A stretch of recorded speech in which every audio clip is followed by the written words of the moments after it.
بسم اللہ الرحمن الرحیم نحمده ونصلي ونسلم على رسوله الكريم اما بعد فاعوذ باللہ من الشیطان الرجیم بسم اللہ الرحمن الرحیم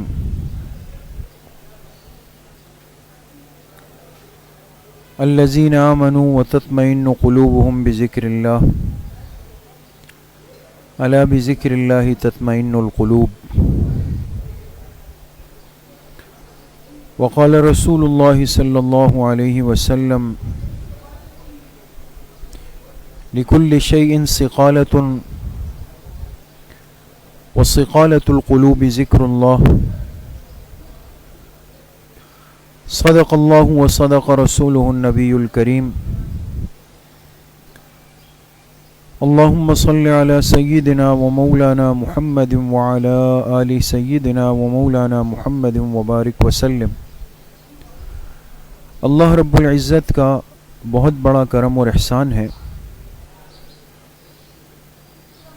کہ دین کی بات سننے کی نسبت سے ہم سب یہاں پر جمع ہیں۔ اللہ تعالیٰ آپ سب کے اس آنے کو، اس بیٹھنے کو، سننے اور سنانے کو اپنی بارگاہ عالیہ میں قبول فرمائیں اور ہم سب کے ظاہر اور باطن کی اصلاح کا ذریعہ بنائیں۔ قرآن کریم میں اللہ پاک نے اہل ایمان کو ان کے دلوں کے سکون اور اطمینان کا ایک نسخہ بتایا ہے۔ چونکہ جسم انسانی میں دل کی حیثیت ایک مرکز کی ہے، کیپٹل کی ہے۔ یہ دل انسان کے جسم کا دارالحکومت ہے، دارالخلافہ ہے، اور ہر ملک کے اہم فیصلے، احکامات، ترتیبیں وہ دارالحکومت سے طے ہوتی ہیں۔ وہاں سے احکامات آتے ہیں، وہاں سے فیصلے آتے ہیں، وہاں ذمہ دار لوگ بیٹھتے ہیں، وہاں قانون ساز ادارے ہیں۔ اسی طریقے سے اللہ رب العزت نے جو انسان کو جسم دیا ہے، پورے جسم کا ایک ایک عضو بہت قیمتی ہے، اتنا قیمتی ہے کہ ہم اس کا تصور بھی نہیں کر سکتے۔ لیکن ان تمام قیمتی اعضاء میں پھر ایک عضو اور ایک حصہ ایسا ہے جو ان سب پر غالب ہے، اس لیے کہ وہ کنٹرول روم ہے، وہ کیپٹل ہے، وہ دارالحکومت ہے، اور وہ ہر انسان کے جسم میں اس کا دل ہے، اس کا دل ہے۔ اسی لیے احادیث میں محبوب کائنات جناب رسول اللہ صلی اللہ علیہ وسلم نے بہت ہی فکر کے انداز میں، ترغیب کے انداز میں، احساس دلانے کے انداز میں کیا فرمایا؟ الا ان فی الجسد لمضغۃ اذا صلحت صلح الجسد كله واذا فسدت فسد الجسد كله۔ فرمایا آگاہ ہو جاؤ، بے شک اس جسم میں گوشت کا ایک ٹکڑا ہے، ایک لوتھڑا ہے، اگر وہ گوشت کا ٹکڑا صحیح رہے تو صلح الجسد كله، اس کی وجہ سے پورا جسم درست رہے گا، صحیح رہے گا۔ وَإِذَا فَسَدَتْ فَسَدَ الْجَسَدُ كُلُّهُ، اور اگر جسم میں گوشت کا وہ حصہ فاسد ہو جائے، خراب ہو جائے، بیمار ہو جائے تو فَسَدَ الْجَسَدُ كُلُّهُ، پورا جسم اس کی وجہ سے خراب ہو جائے۔ اب وہ کیا ہے؟ فرمایا الا وہی القلب،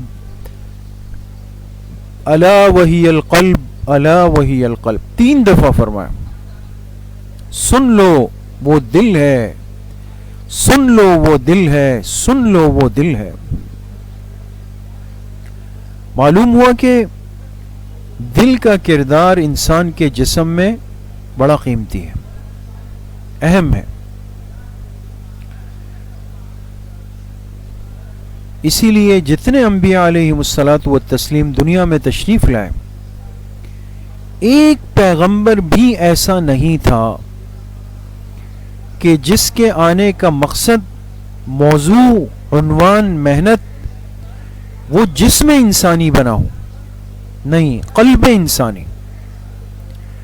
انسان کا جسم کیسے بن جائے، یہ جسم کو کیسے خوبصورت بنا لے، یہ جسم پر کیسے محنت کر لے، اس کی آنکھیں، اس کی پلکیں، اس کی بھویں، اس کی ناک، اس کے کان، اس کے ہاتھ، اس کے پیر، اس کے بال، یہ کسی پیغمبر کی تعلیمات نہیں ہے کہ اس کو کیسے خوبصورت کرنا ہے، اس کو کیسے سنوارنا ہے. ہاں، ہر پیغمبر کے دنیا میں آنے کا مقصد وہ قلب انسان ہے. انسان کے دلوں پر محنت کرنے کے لیے انبیاء علیہم الصلاۃ والسلام دنیا میں تشریف لائے.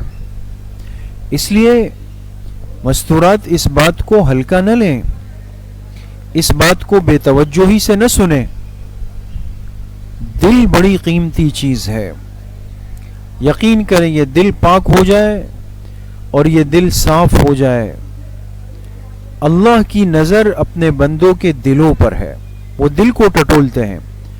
ان اللہ لا ينظر الى صورکم واموالکم ولکن ينظر الى قلوبکم واعمالکم.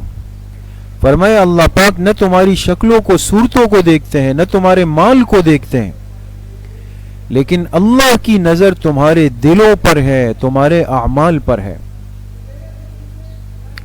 تو بھائی دل پر محنت کرنا بہت ضروری ہے. آج یہ جتنا بگاڑ ہے نا، ہماری جو کمزوریاں ہیں، روحانی، اخلاقی، اصلاحی، تربیتی، فکری، سارے روحانی امراض کی جڑ یہ ہے. یقین کریں کہ دل پر کوئی محنت نہیں ہو رہی، دل کی کوئی پرواہ نہیں،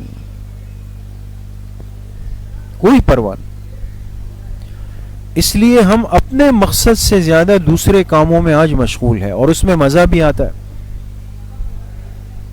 اس میں ہم وقت بھی لگاتے ہیں، اس کے لیے ہم بیٹھ بھی جاتے ہیں، تکیہ بھی لگا لیتے ہیں. کیوں؟ اس لیے کہ شیطان نے دل کو گندا کر دیا، خراب کر دیا. دل کی خواہش اور چاہت ہے کہ میں دوسرے کی کھوت کریت کر لوں، مجھے اس کے حال احوال کا پتہ چل جائے، میں اس کے معاملات سے باخبر ہو جاؤں، میرے ہاتھ اس کی کوئی کمزوری آ جائے، اور پھر میں اس پر بیٹھ کر کے تبصرے کر کے خوب مزے لے لوں. آج کیا مرد اور کیا عورت ہے، سب ہم اس کے اندر مبتلا ہوگا. پھر مستورات میں یہ مرض یقیناً زیادہ ہے، ان میں یہ مرض پھر مردوں سے بھی کئی گنا زیادہ ہے. اس لیے بھائی یہ بات بار بار عرض ہوتی ہے، ہم اس بات کی بہت زیادہ فکر کر لیں. یقین کرے زندگی نہایت مختصر ہے، نہایت مختصر زندگی ہے، اور کب ساتھ چھوڑ دے کچھ نہیں پتا، ایک لمحے کا بھی نہیں پتا. کیا کریں گے پھر؟ ہم نے آج ساری زندگی صبح شام کی مجلسیں اس میں گزار دی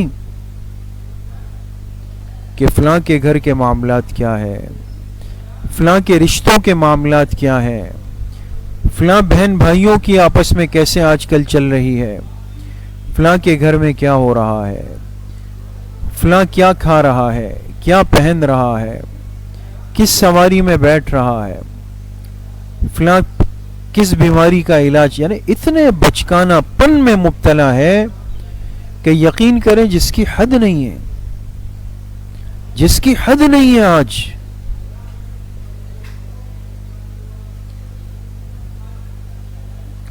دوسروں کی زندگیوں کو ٹٹولنے میں انسان اتنا آگے جا چکا ہے کہ اس کو کوئی پرواہ نہیں ہوتی کہ آگے میری قبر ہے، قبر کی رات ہے، سکرات الموت ہے، فرشتوں کے سوالات کے جوابات ہے، میدان محشر ہے، پل صراط سے گزرنا ہے، اللہ کو پیش ہونا ہے اللہ کو جواب دینے، کیا کروں گا؟ کیوں دوسروں کی غیبتوں میں، دوسروں کی باتوں میں، دوسروں کے معاملات میں پڑھ کر اپنی عاقبت کو خراب کروں؟ اس لیے میں مستورات سے عرض کروں گا کہ اپنی زندگیوں کو اور زندگی کے ایک ایک لمحے کی حفاظت کریں، اس کو پاک صاف بنائیں، چھوڑ دیں ہم یہ باتیں اور اس کو اپنی زندگی سے نکال لیں کہ فلاں کیا کر رہا ہے یا فلاں کیا کر رہی ہے، چھوڑ دیں اس کو۔ ارے بھائی اس کا سوال مجھ سے نہیں ہونا، مجھ سے میرا سوال ہونا۔ ہمارے بزرگوں میں حضرت مفتی اعظم پاکستان مفتی محمد شفیع صاحب رحمۃ اللہ علیہ، جن کی مشہور تفسیر معارف القرآن ہے، اللہ والے آدمی تھے، ان سے کسی نے آ کے پوچھا مفتی صاحب آپ یزید کے بارے میں کیا کہتے ہیں؟ یزید کے بارے میں آپ کی کیا رائے ہے؟ چونکہ یزید نے ایک ظلم کیا، نواسہ رسول حضرت حسین ابن علی رضی اللہ عنہ کی شہادت میں اس کا بڑا ہاتھ تھا۔ اب لوگوں نے یہ ایک موضوع بحث بنا لیا کہ یزید کو کیا کہا جائے، وہ کافر ہے، وہ فاسق ہے، وہ فاجر ہے، وہ مومن ہے، وہ کیا ہے؟ تو جب آ کے مفتی صاحب سے پوچھا کہ آپ کیا کہتے ہیں یزید کے بارے میں، تو حضرت نے فرمایا بھائی مجھے تو اپنا نہیں پتا کہ میرا کیا بنے گا آخرت میں اپنی فکر میں لگا ہوا ہوں، مجھے یزید کی کیا فکر کرنی۔ ارے بھائی یزید نے جو کیا اللہ کے سامنے اس کو اس کا جواب دینا ہے، وہ دنیا سے جا چکا ہے، اس نے جو ظلم کیا وہ اس کو بھگتنا پڑے گا، سزا اس کو ملے گی۔ لیکن میں اور آپ جو ظلم آج اپنے اوپر کر رہے ہیں، جن روحانی امراض میں، جن گناہوں اور نافرمانیوں میں ہم مبتلا ہیں، ہمارا کیا بنے گا؟ تو اس لیے ایک تو یہ جو گناہ بے لذت ہے اس سے اپنے آپ کو ہم بچائیں۔ کسی کے پیٹھ پیچھے، کسی مجلس میں بیٹھ کر، کہیں جا کر خدا را یہ تبصروں اور باتوں اور تجزیوں اور کھود کرید اور یہ لگائی بجائی جو آج مزاج کا حصہ ہے، یہ یکسر ختم کریں، یکسر ختم کریں۔ کوئی بات کرنے کی کوشش بھی کرے نا، ان سے بولے نہیں بھائی میں غیبتوں کے لیے یہاں پر نہیں آئی ہوں، میں غیبتوں کے لیے نہیں ہوں، مجھے کسی سے نہ حسد ہے، نہ بغض ہے، نہ کینہ ہے، نہ نفرت ہے۔ بھائی اپنے اپنے اعمال کی حفاظت کرنی۔ تو دل کی دنیا پر محنت کرنا بہت ضروری، ہم اپنے دل کو آباد کریں، دل پر محنت کریں، دل کو ان غلاظتوں سے، ان گندگیوں سے، ان بیکار بے مقصد لا یعنی باتوں سے محفوظ کریں۔ لیکن ہمارا یہ دل کیسے سنورے گا، کیسے دل سجے گا، کیسے دل خوبصورت بنے گا، کیسے دل آباد ہوگا، اس کا حل بھی اللہ سبحانہ و تعالی نے بیان کیا، اور محبوب کائنات جناب رسول اللہ صلی اللہ علیہ وسلم نے بھی بیان کیا۔ جو قرآن پاک کی آیت آپ نے سنی، اللہ پاک فرماتے ہیں الذین آمنوا وتطمئن قلوبہم بذکر اللہ۔ دیکھ کتنا واضح، آسان اور سادہ انداز۔ فرمائے جو ایمان والے ہیں، جو ایمان والے ہیں۔ دیکھیں بات یہاں سے اللہ نے شروع فرمائی تاکہ لوگ سمجھ جائیں کہ یہ نعمت جو آگے آ رہی ہے یہ ایمان والوں کے حصے میں ہے، یہ ایمان والوں کو دی جا رہی ہے۔ فرمایا الذین آمنوا، جو ایمان والے ہیں، چاہے مرد ہو چاہے عورتیں ہوں، وتطمئن قلوبہم بذکر اللہ، فرمایا ان کے دلوں کا اطمینان اللہ کے ذکر کے ساتھ جڑا ہوا ہے۔ پھر فرمایا الا بذکر اللہ تطمئن القلوب، الا آگاہ ہو جاؤ، خوب غور سے سن لو، اللہ کے ذکر سے دلوں کو اطمینان نصیب ہوتا ہے۔ تو آج تو بھائی ہم سب اس کے پیچھے بھاگ رہے ہیں، سب کو اس کی فکر لگی ہوئی ہے، مالدار ہے، غریب ہے، تنگ دست ہے، بوڑھا ہے، جوان ہے، مرد ہے، عورت ہے، طالب علم ہے، طالبہ ہے، تاجر ہے، مزدور ہے، ملازم ہے، جو بھی ہے، سب سے بڑی فکر اور کوشش کیا ہے کہ مجھے اطمینان قلبی مل جائے، میرا دل مطمئن ہو جائے، میرا دل مطمئن ہو جائے۔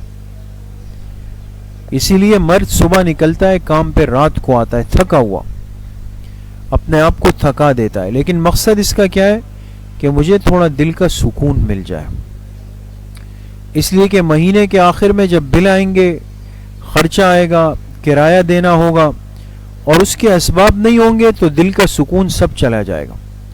تو سمجھدار آدمی کیا کرتا ہے کہ وہ آنے والے وقت سے پہلے ہر چیز کے اسباب جوڑ کے رکھ دیتا ہے، وہ تیار کر کے وہ رکھ لیتا ہے۔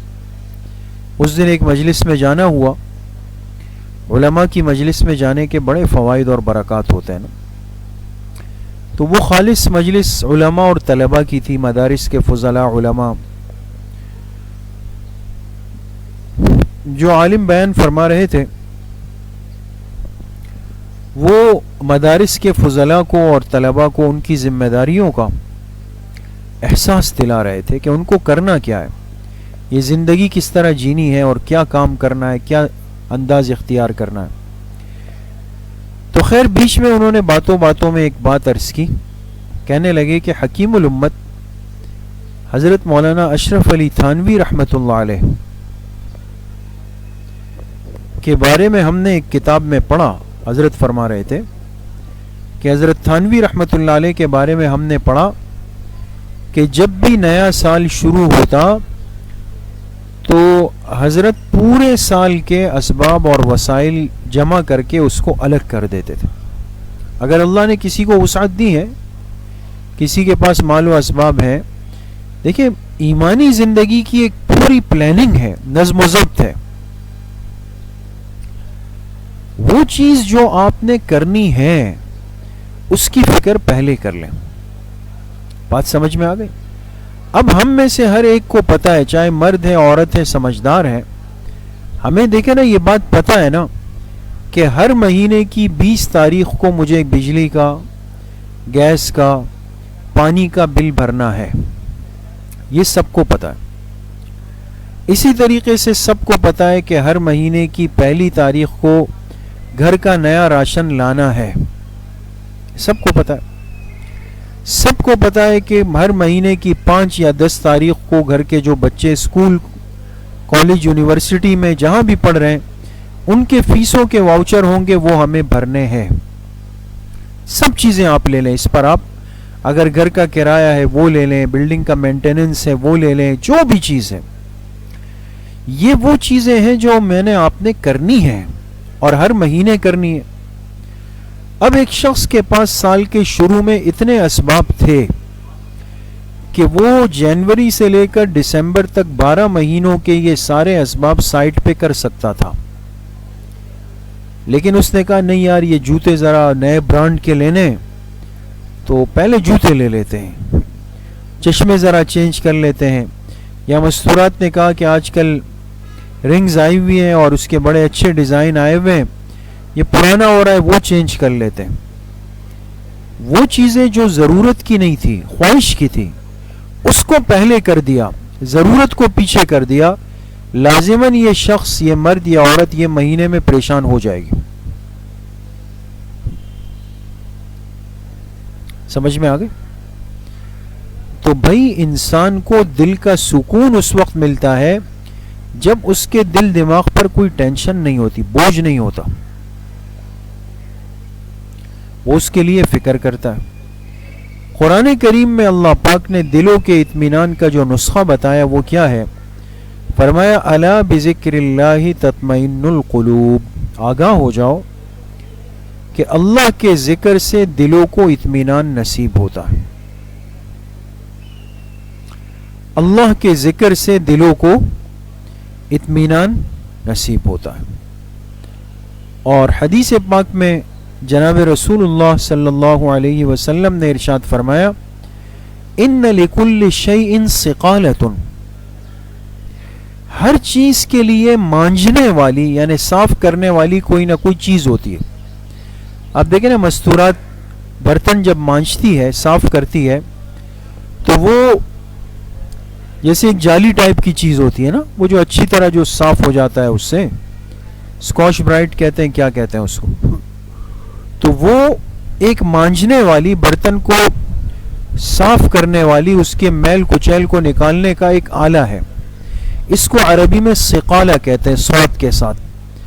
تو آپ علیہ الصلوۃ والسلام نے فرمایا ہر چیز کے لیے مانجنے کی صاف کرنے کا ایک آلہ ہوتا ہے، لیکن دلوں کا برتن کیسے صاف ہوگا؟ فرمایا وَثِقَالَةُ الْقُلُوبِ ذِكْرُ اللَّهِ، دل کو مانجنے والی چیز وہ کیا ہے؟ اللہ کا ذکر ہے.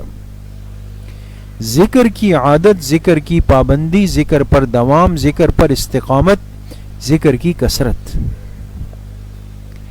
یہ آج ہماری زندگی کے اندر آ جائے. اور ایک دو دن کے لیے نہیں، صرف رمضان کے لیے نہیں، صرف نفلی روزے والے دن نہیں، صرف عشرہ ذوالحجہ میں نہیں، صرف تکلیف کے موقع پر نہیں، صرف کسی مریض کے بیماری کے ایام میں نہیں، بلکہ مسلمان چاہے مرد ہو عورت ہو یہ ذاکر ہونا چاہیے، اس کے مزاج میں ذکر کی عادت ہو، ذکر کی پابندی ہو. اسی لیے قرآن کریم میں کسی عمل کے ساتھ کثرت کی قید نہیں لگائی کہ کثرت کے ساتھ یہ کرو، کثرت نہیں، لیکن ایک موقع ایسا ہے کیا فرمایا وَالذَّاكِرِينَ اللَّهَ كَثِيرًا وَالذَّاكِرَاتِ، قیامت کے دن کے بڑے بڑے انعامات تیار ہیں. کن کے لیے؟ فرمایا وہ مرد جو اللہ کا ذکر کثرت سے دنیا میں کرتے ہیں، وہ عورتیں جو اللہ کا ذکر کثرت سے دنیا میں کرتی ہیں،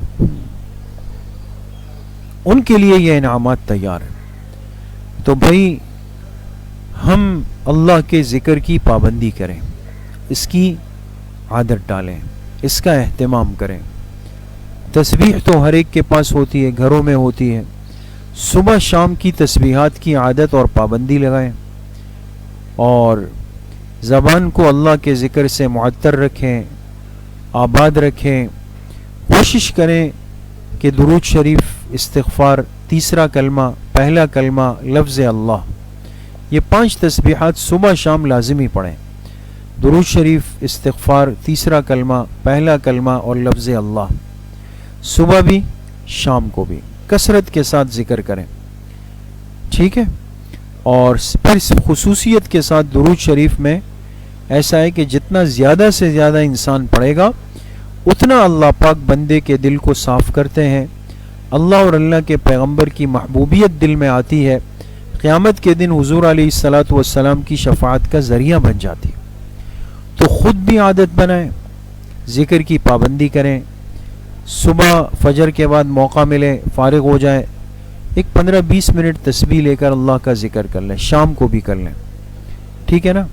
اسی طریقے سے ہماری ہفتے کو عصر کے بعد مجلس ہوتی ہے ختم خواجگان اور ذکر کی، اس میں مستورات تو نہیں ہے، یا ہر مہینے کی پہلی اتوار کو عشاء کی نماز کے بعد ہوتی ہے، اس میں بھی ابھی تک مستورات کی ترتیب نہیں ہے یہاں کی، لیکن وہ آن لائن لائیو مسجد کے پیج پر آتا ہے. تو بھئی جن کے پاس وہ اسمارٹ فون ہے، اور ہر گھر میں ہوتا ہے، مسجد کے پیج کو لازماً آپ لائک کریں اور اس وقت میں بیٹھ کے بیان بھی سنیں، ذکر میں، ختم خواجگان میں شرکت بھی کریں. ٹھیک ہے نا انشاءاللہ. اللہ کریم مجھے بھی آپ سب کو صحیح عمل کی توفیق نصیب فرمائے. وآخر دعوانا ان الحمدللہ رب العالمین. کل انشاءاللہ بروز اتوار بعد نماز مغرب جو مجلس ہوتی ہے مقامات مقدسہ کی، وہ ترتیب سے چل رہی ہے. مستورات سے عرض بھی ہوتا ہے، اس کا اہتمام کریں، اس میں آنے کا. 30-35 منٹ کی مجلس ہوتی ہے اتوار کے دن مغرب کی نماز کے بعد. الحمدللہ رب العالمین.